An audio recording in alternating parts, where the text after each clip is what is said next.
حضرت یونس علیہ السلام جب انہوں نے چھلانگ لگائی تو کس کے پیٹ میں چلے گئے؟ بولیے، کس کے پیٹ میں گئے؟ مچھلی کے پیٹ میں۔ پھر زندہ بھی رہے۔ کس نے بچایا؟ اللہ سبحانہ وتعالی نے انہیں بچایا۔ اور اللہ نے سبب کیا بیان فرمایا؟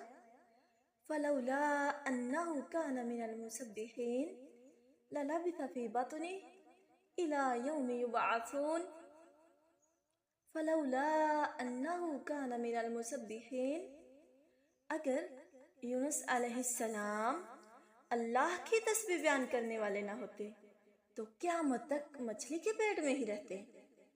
جب انہوں نے لا الہ الا انت سبحانک انی کنت من الظالمین کہا تو فرشتوں کے پاس بھی آواز پہنچی تو کیا کہتے ہیں؟ صوت المعروف من عبد معروف، یہ آواز تو جانی پہچانی ہے اور بندہ بھی جانا پہچانا ہے۔ ساتھ اللہ سبحانہ وتعالی نے قرآن نازل فرما دیا فَاسْتَجَبْنَا لَهُ وَنَجَّيْنَاهُ مِنَ الْغَمِّ، اس کی پکار کو ہم نے قبول کر لیا اور اس کو بھی نجات دے دی۔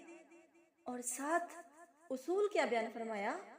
وَكَذَلِكَ نُنْجِي الْمُؤْمِنِينَ، صرف نجات انہی کے لیے خاص نہیں تھی بلکہ مومنوں میں سے بھی اگر کوئی یہ کام کرے گا، ذکر کرے گا، اللہ سبحانہ وتعالی سے نجات طلب کرے گا، بخشش طلب کرے گا تو اللہ فرماتے ہیں ہم اسے بھی نجات عطا فرمائیں گے۔